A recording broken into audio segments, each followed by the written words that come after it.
राम राम जी, आप सबका मेरे चैनल पे स्वागत है। आज मैं आपके लिए बहुत दिनों बाद एक बहुत बड़ा सा ब्लॉग बना के लाई हूँ। आज मैं आपको ब्लॉग में दिखाऊंगी कि मेरे घर में मेरे भतीजे का मुंडन हुआ, तो वहाँ कैसे मुंडन मनाया गया, वो सेरेमनी कैसे मनाई गई, उसी के छोटे छोटे क्लिप जोड़ के मैंने एक पूरा ब्लॉग बनाया है। ये मेरे माता पिता हैं, अपने पोते के मुंडन के खुशी में दोनों लोग डांस कर रहे हैं। मेरे मम्मी पापा बहुत दिनों बाद खुश हैं, क्योंकि कुछ साल पहले जब कोरोना आया था तो मेरे भाई इस दुनिया में नहीं रहते, बड़े वाले, उनका ये बेटा है जो खड़ा है। तो आज कई सालों बाद ये खुशी आई है, घर में एक खुशी मनाई जा रही है। ये मैं हूँ, अपने भतीजे के मुंडन की खुशी में मैं झूम कर नाच रही हूँ।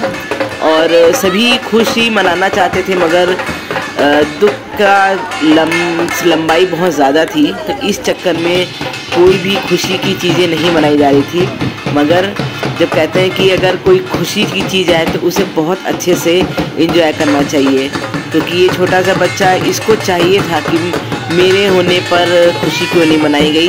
तो हम सब लोगों ने मिलकर मुंडन का ये बहुत अच्छा सेलिब्रेशन किया। ये मेरे हस्बैंड हैं, इनको डांस नहीं आता, ये मेरा भाई है, हम लोग के ऊपर पैसे लुटा रहा है। और मेरे नंदोई, मैंने कहा क्यों ना मैं इनको भी आज घसीट कर डांस कराती हूँ। आप सबके घर में भी ऐसे ही होता होगा। ये बालाजी महाराज हैं, और ये देखिए, मुंडन कराने के बाद हम लोग आ गए लखनऊ के अलीगंज हनुमान मंदिर में हनुमान जन्मोत्सव पे उनके दर्शन करने। मेरा घर लखनऊ में है, अलीगंज के पास है। जो लोग अलीगंज के पास रहते हैं, हनुमान मंदिर को जानते हैं, उनको ज़रूर पता होगा हनुमान जी के बारे में। बहुत भीड़ थी और इतना सुंदर मंदिर सजा था कि मैं क्या बताऊं, मैं एक छोटे से ब्लॉग में नहीं बता सकती। मगर मैं जिस वक्त फिर से जाऊंगी तो मैं आपको पूरा मंदिर का एक एक चीज़ दिखाऊंगी, जो लोग लखनऊ में रहते हैं और जो नहीं रहते हैं। बहुत सिद्ध मंदिर है, जो मांगिए वो मिलता है। हनुमान जी के दर्शन कर लीजिए। हनुमान जी की तस्वीर लेने के चक्कर में मैं पंडित जी से डांट भी खा गई कि पहले वीडियो बना लो, उसके बाद प्रसाद ले लेना। देखिए कितना सुंदर मंदिर है। और हनुमान जी को जब भी आप जाएं, और चाहे एक तुलसी का एक पत्ता ही चढ़ाएं, उनको तुलसी की माला हो सके तो ज़रूर चढ़ाएं, क्योंकि हनुमान जी को तुलसी की माला बहुत पसंद है।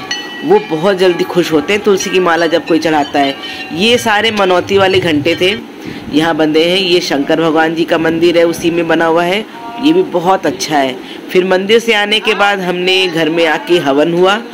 घर को शुद्ध भी करना था, और बहुत दिनों के बाद घर में कोई पूजा पाठ नहीं हुआ था। फिर मेरे भाई और भाभी ने मिलकर सत्यनारायण जी की कथा करी, और कथा करने के बाद पूरी पॉजिटिव जो होती नहीं सोच वो हो गई।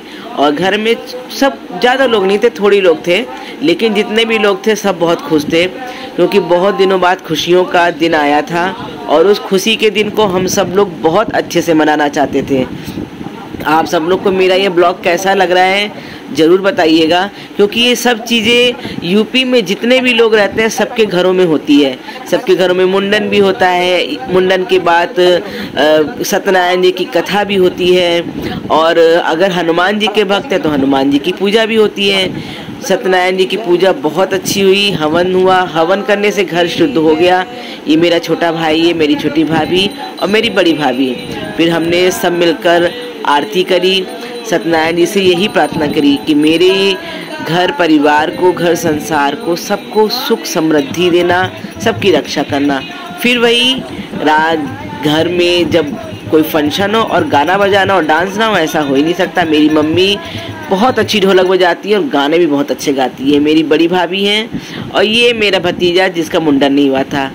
फिर हम आपको लेके चलते हैं पार्टी वाले लॉन में। देखिए बहुत सुंदर इसका स्टेज सजाया गया था मेरे भतीजे का, क्योंकि जब वो हुआ था उस टाइम कोरोना था। उसके बाद से फिर मेरे भाई भी कोरोना में चले गए, तो इस वजह से उसका बर्थडे भी नहीं मनाया जा रहा था। ऐसे ही घर में कर लेते थे, और बच्चा है वो पूछता था कि मेरा बर्थडे कैसे होगा कैसे होगा। तो मेरे भाई भाभी सबने सोचा कि क्यों ना इसके मुंडन में इसका बर्थडे कर देते हैं, और खूब सुंदर सी पार्टी करेंगे और इसके मनपसंद की हर चीज़ करेंगे। तो बस उसके मुंडन में सारा बर्थडे वाला इंतजाम कर दिया गया, और देखिए कितना खुश है, अपने आप से सबको बुला बुला कर फ़ोटो खिंचा रहा है। बहुत खुश था। उसको नहीं पता था कि उसका जो है बर्थडे इतने अच्छे से मनाया जाएगा। और ये मैं हूँ। मेरे चेहरे पे मास्क लगा के मेरे साथ हंसी की जा रही है, लेकिन मैं भी बुआ हूँ। मुझे बड़ी मज़ा आ रहा था कि मैं भी बहुत खुश थी। मारे खुशी के मैंने कहा मैं भी लगाऊंगी, मेरी फ़ोटो भी खींचो। देखिए सब लोग खुश हैं और मैं तो बहुत खुश थी, क्योंकि बहुत दिनों बाद चेहरे पे खुशी आई थी। सारे मेहमान बैठे थे, सब कुछ था और साउंड मैन गाने बज रहे थे, इसलिए मैंने आवाज़ म्यूट कर दी। ये मेरी बड़ी भाभी और मैं, हम दोनों लोग कैमरे में इधर उधर घूम रहे हैं। और ये डांस देखिए, गाना तो चला नहीं सकती थी, जितना डांस हो रहा था उतना ज़्यादा पैसा उठाया जा रहा था। और मोटू पतलू अपना काम छोड़कर पैसे लूटने में लगे हुए थे। मोटू पतलू बहुत लोगों को डरा रहे थे, तो ये इनको भगा दिया गया था कि थोड़ी देर बाद आना। मगर मेरा भतीजा, उसको तो मोटू पतलू इतने पसंद है, वो कह रहा था यहीं रहेगा चाहे कोई बच्चा भी रोए। मेरा भाई अपने बेटे के ऊपर पैसे लुटा रहा, उसका मामा भी पैसे लुटा रहा था, क्योंकि बहुत खुश थे सब लोग। इतने दिनों बाद घर में खुशी आई थी, मैं भी खूब झूम कर नाच रही थी। मेरे पापा मम्मी भी स्टेज पर आके खूब नाचे, क्योंकि उन्हें काफ़ी 4-5 सालों से बहुत दुखी थे। आज जब खुशी का दिन आया तो उन्होंने भी इंजॉय किया, और ये देख के हम सब खुश थे। ये मेरे पापा बहुत डांस किए, इनको मैंने आज तक ज़िंदगी में कभी भी डांस करते हुए नहीं देखा। मैंने पहली बार अपने पापा को नाचते हुए देखा। फिर हम लोगों ने उनको ज़्यादा देर डांस करने नहीं दिया, क्योंकि वो हार्ट पेशेंट है। और जिसका बर्थडे था लास्ट में, उसने बर्थडे के सारे गुब्बारे भी फोड़ दिए। और हाँ, केक भी आया था 5 मंजिल का, बेचारा इतना खुश था उसके में। हम लोगों ने जो जो उसने कहा था वो सब कुछ मेरे भाई ने कराया। अब वो इतना खुश था कि उसको शौक में था कि ऐसा कैसे हो गया, क्योंकि उसको समझ में नहीं आ रहा था कि ये सब तो उसके पापा मम्मी ने कराया है। और ये मेरे भतीजे, और ये देखिए पूरा कितना सुंदर सजाया था। मतलब देखकर आप लोग भी अगर चाहो तो इस तरीके से सजवा सकते हो। मेरे भाई का नंबर होगा तो मैं ज़रूर मेंशन करूँगी उससे पूछकर, और आप उससे भी संपर्क कर सकते हो। देखिए कितना अच्छे से हम सब लोग डांस खूब किए। आप सब लोग के घर में भी ऐसे ही पार्टी होती होगी तो ज़रूर बताइएगा। मेरा ये ब्लॉग कैसा लगा।